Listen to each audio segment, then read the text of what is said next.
What's up? Today we got Young Sheldon, Season 1, Episode 2, Rockets, Communists, and the Dewey Decimal System. This episode starts off at Medford High, where Mary and George are watching Sheldon eat lunch alone. Mary says she can't see why Georgie can't eat lunch with him.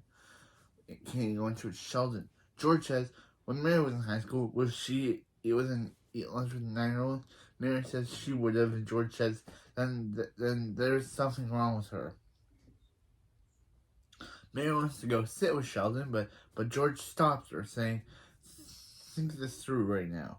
Kids are just ignoring Sheldon. What if they see him sitting with his mommy? But yeah. Mary says they could mistake her for a senior. George says, Mary says, she looks younger than George, which is kind of funny. George says, give it time. It'll work itself out. Then adult Sheldon narrates how Mary never understood that he actually enjoyed being alone. The solitude allowed him to think about the important things, like the effects of gravitational forces as you approach an event horizon, as opposed to the less important, like how many grapes George can fit into his mouth. George gets 14 grapes into his mouth. I told Sheldon narrates a quote from Jean-Paul Sartre.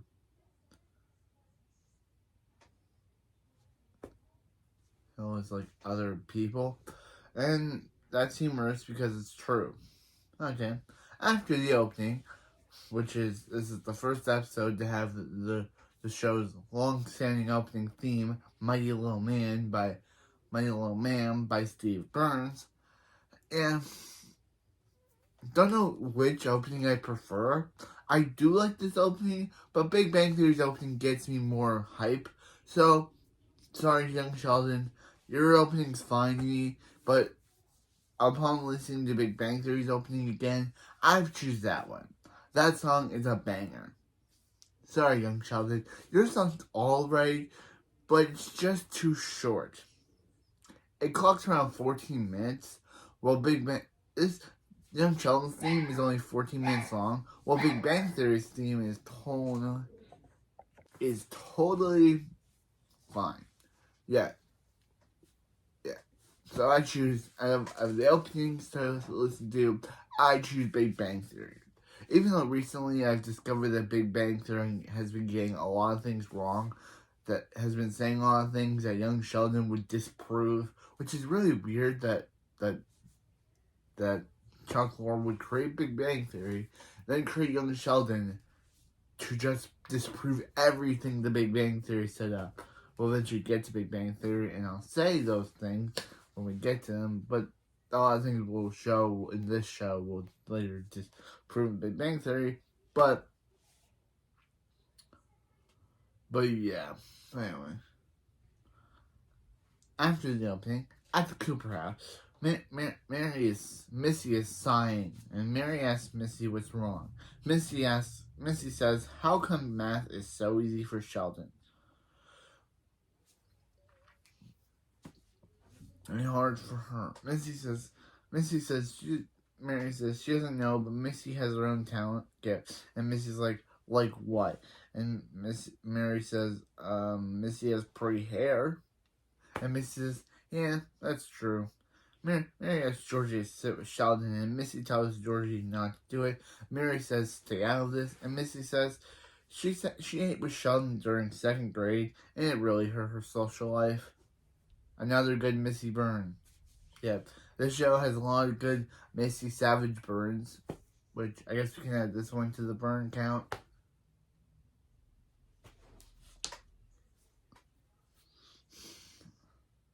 Georgie says he can't do it, and Mary asks Missy why she's such a brat, and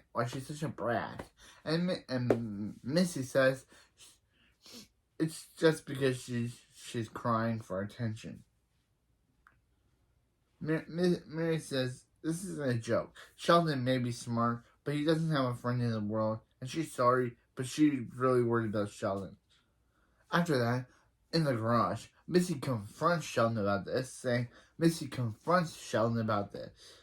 saying how how how Sheldon how about Sheldon about Sheldon having hasn't had any friends is making Mary a nervous wreck. Sheldon questions on what he did, and Missy says Sheldon doesn't have any friends, and Mary is beside herself. Sheldon says he's fine without friends, and Missy says she doesn't want to know what to tell him. Mary says it's his fault, and she's gonna go watch Alf, and she leaves.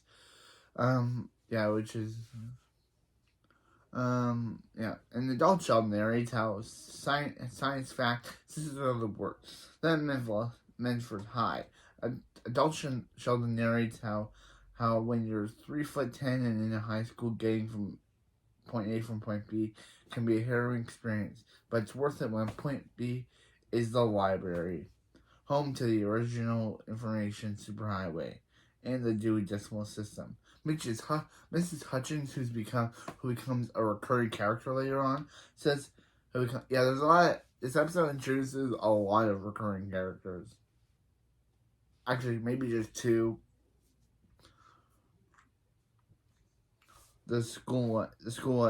Hutchins, the school librarian, talks to Sheldon, and Sheldon tells her how he wants to learn how to make friends. Mrs. Hutchins gives Sheldon a book on how to make friends. It's been around a while, but it's quite popular. Unlike Mrs. Hutchins, who's been around a while.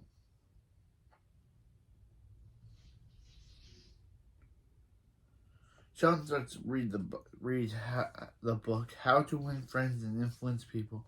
Principle 1. Don't criticize, condemn, or complain. Adult Sheldon narrates how these are the three sharpest arrows in his quiver, thus beginning the greatest challenge in his young life. Sheldon says hello to George, and how he admires his thick head of hair. George says thanks and asks what's going on. Sheldon says he's been practicing the principles in this book. George says why? Sheldon says he knows Mary's concerned that he doesn't have friends.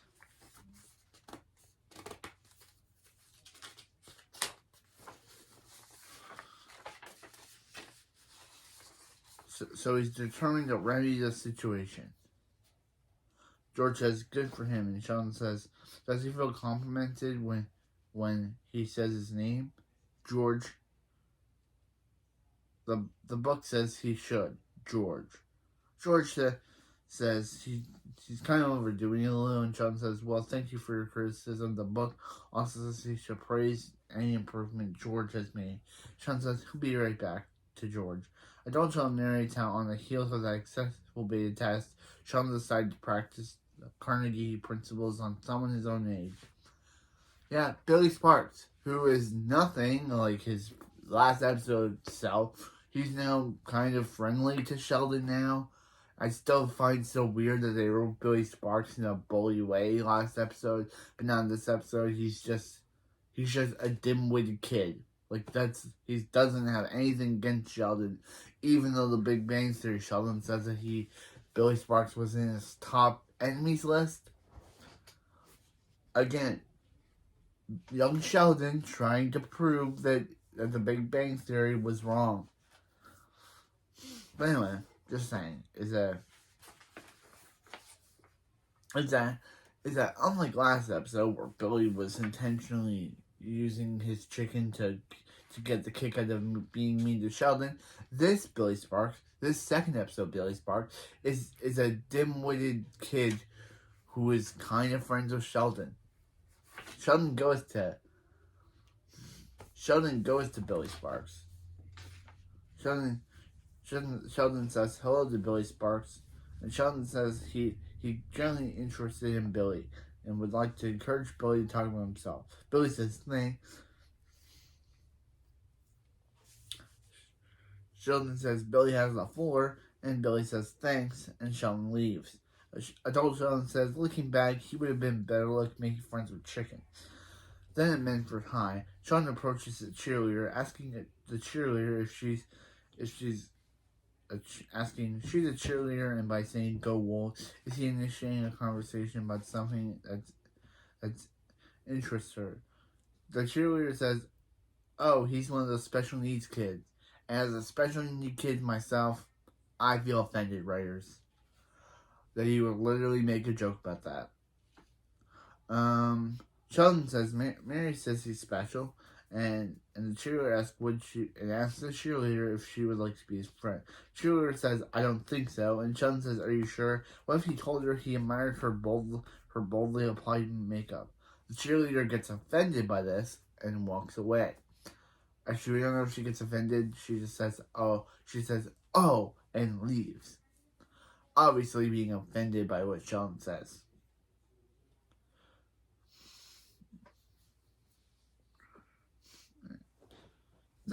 Then Sheldon is on the toilet. We don't actually see Sheldon actually on the toilet.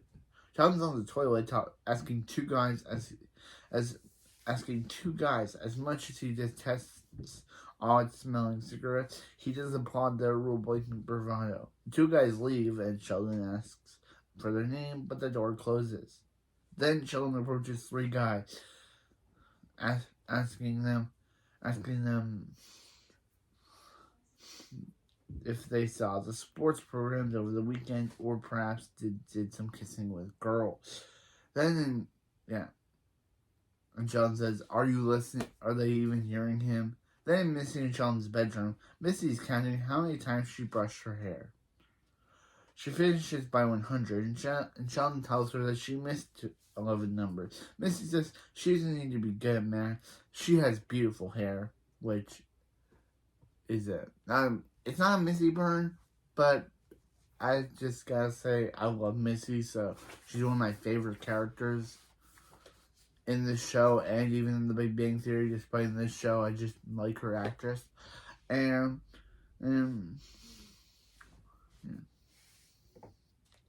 Sheldon says that's the saddest thing he's ever heard. Missy asks Sheldon, "Didn't you read that book?" And Sheldon says he is reading again. Missy says, "How come?" And Sheldon says he's clearly missed something in the book.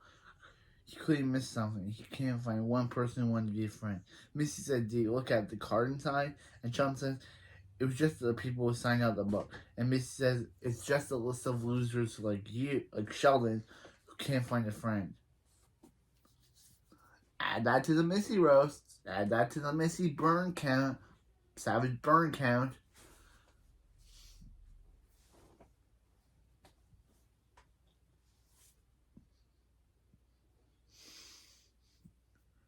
Yeah, Sheldon says so, and Missy says they're so desperate, and Sheldon has their name.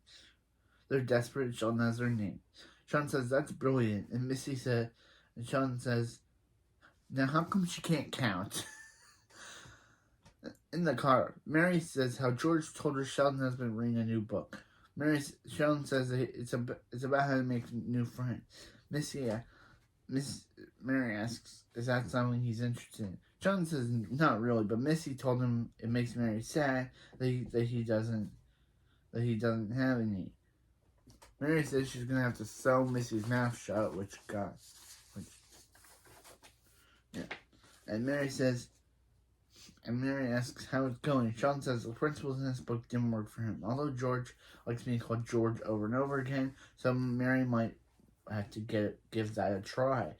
Mary says Sheldon doesn't have to go to any trouble for her, and Sheldon says he likes doing things for Mary. She's a nice lady. But if the book isn't working, Sheldon says it isn't. But he realizes that he'd find other people who checked out the book. They'd be looking for friends too. Mary says that's smart, and Sheldon says that was Missy's idea. And Mary says you're kidding, and Sheldon says he was as surprised as Mary is. Then we see Mrs. Ingram when Sheldon approaches her. Mrs. Ingram tells Sheldon that it's recess and he should be outside to see what it's like.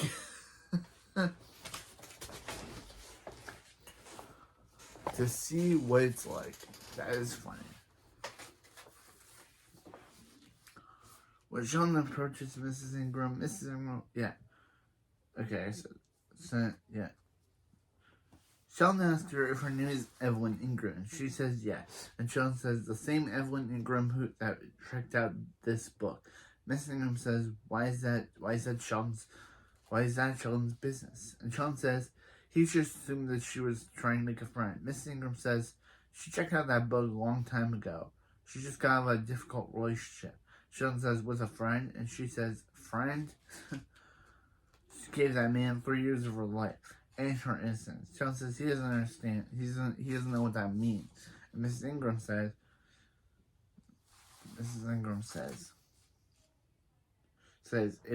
it means men are lying dogs only interested in one thing. Sheldon says that's not a dictionary definition. And Mrs. Ingram says,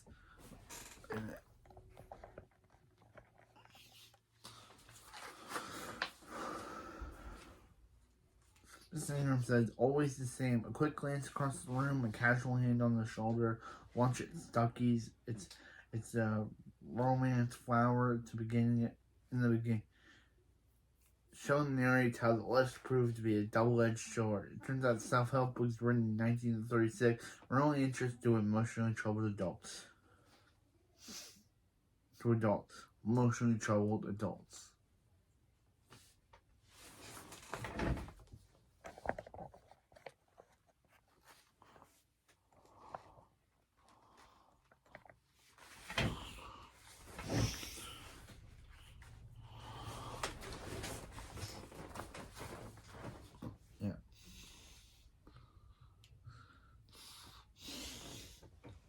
Yeah, Sheldon leaves. Then Sheldon goes to Miss McElroy, and Miss McElroy confirms that she was one named on the list. Sheldon tells her that he's seeking people, and why does he want to know that? And Sheldon says that he's seeking people who want to make friends. Mrs. McElroy says she wasn't interested in making friends. She checked out that book to help her become the school principal.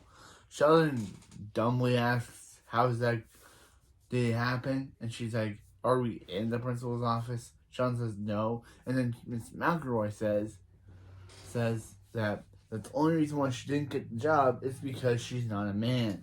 Which, I know the show takes place in 1989, but still, that's really messed up. That she didn't get it because she's a girl.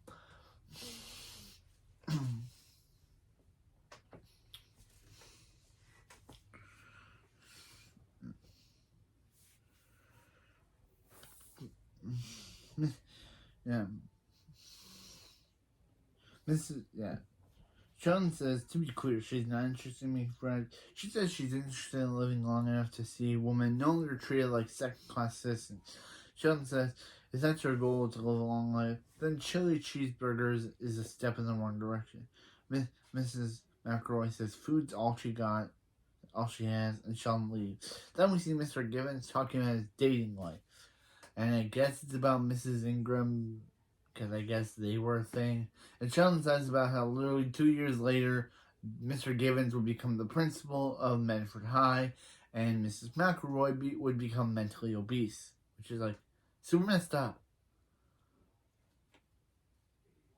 Then in the library, a Vietnamese kid approaches Sheldon, asking him if the book is good. Sheldon tells him that he's afraid not. He failed to make a single friend. And the Vietnamese kid says sucks. That sucks. He's having a hard time making friends too. Sheldon says the worst part is that it's important to his mom. The Vietnamese kid says that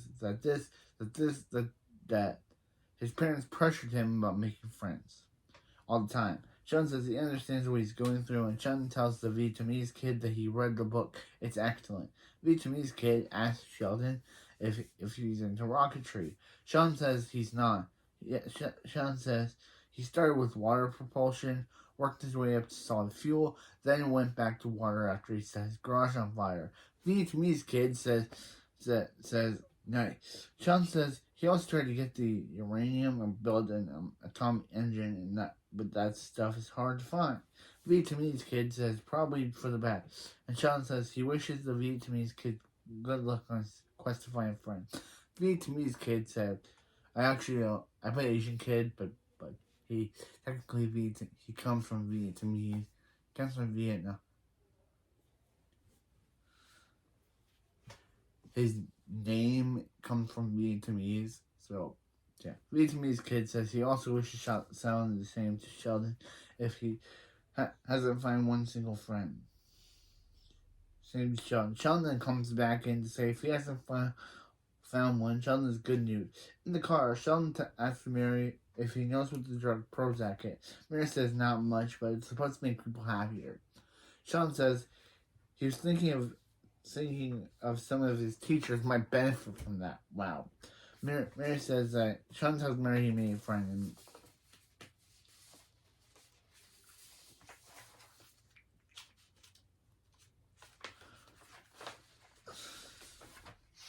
and Mary says that's nice, but as she said, this isn't for her. Sheldon says it's for him. Then she secretly tells George how Sheldon made a friend. George says, Who is it? But Mary says, who cares? It's a human being a warm body.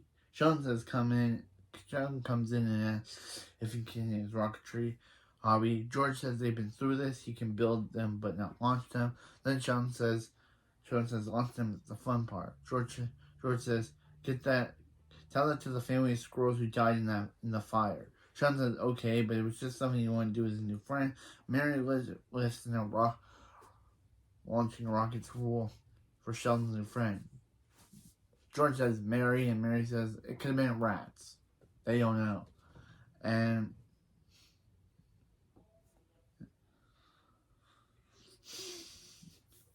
Mary says, why doesn't he invite his new friend over for dinner? Sheldon asks why, and Mary says that's what friends do. Then cut to Sheldon asking Vietnamese kid if he would come over for dinner. Vietnamese kid says why, and Sheldon says he was hoping he'd know. Vietnamese kid knocks on the door. Missy says, can she eat on the couch? Mary says she can eat in front of Sheldon's friend. Missy says fudge, and Mary says she knows what fudge means, which is kind of funny. And welcomes Vietnamese kid. George asks the Vietnamese kid, who I can finally give the name of, Tam. Yeah, his name is Tam. I can finally give his name. It took the episode all this time, and I was trying to build it up, but it took forever for them to finally give us his name. It's Tam.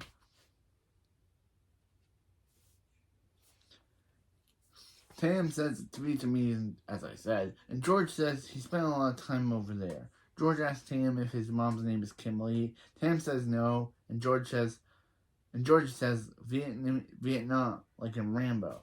Tam says yeah. George says that's a cool movie. Tam says yeah. And George asks Tam if he's been in Rambo. Tam says no. Sheldon asks George why George would think he knew Tam's mom, and Tam tells Mary, and Mary says, let's say grace. Tam, you can put Jesus as a Buddha. But then Tam says he's Catholic, and Mary says, well, that's too bad. They do the thing, and they say grace.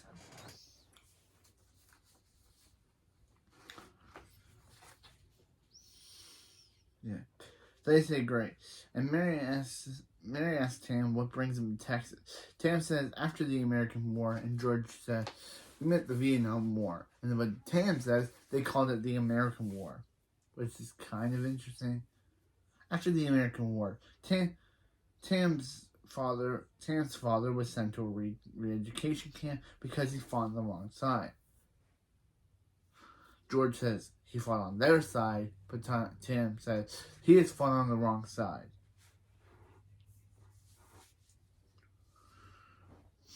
Tam says he was trying to be nice. George says he fought on their side, and Tam says he was trying to be nice.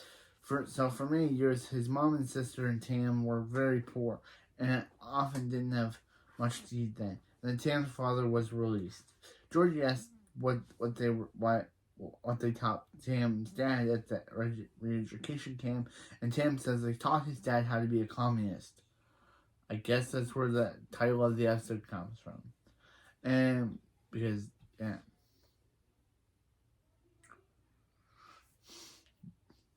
Georgie says cool, like in Rambo, and Tam says when his father was released, they escaped on a small boat and spent many weeks dodging Cambodian pirates until they reached Thailand. Mary says that's supposed to be a beautiful country, nice beaches. Tam says he wouldn't know because they wouldn't forced to live in a refugee camp where the only thing had to eat were rats and pigeons. Finally, they were allowed to come to the United States and start over in Graveston. Tim's father saved money and he bought his shrimp boat. Mary says that's a happy ending. Well, look, kids, when the going gets tough, America provides. Tim says it does. Until the Ku Klux Klan burned their boat and chased them away. George asks Mary if she's gonna put a spin on that one. So Tam says they came to Medford and opened up a convenience store where Tam's parents work 16 hours a day, 7 days a week for little money. Sheldon says that was depressing. Then in the garage, Tam doesn't understand why the rocket didn't launch. Sheldon says he doesn't know that either. It can work for Germans, but not for them. It can work for Germans. How hard can it be? Then the FBI show up to the Cooper's doorstep looking for Sheldon. The FBI are there because someone tried to do a mining operation in Canada and tried to buy uranium. Then Sheldon's rocket comes flying through the door, and Sheldon says sorry, and George says Sheldon's in the garage to end the episode.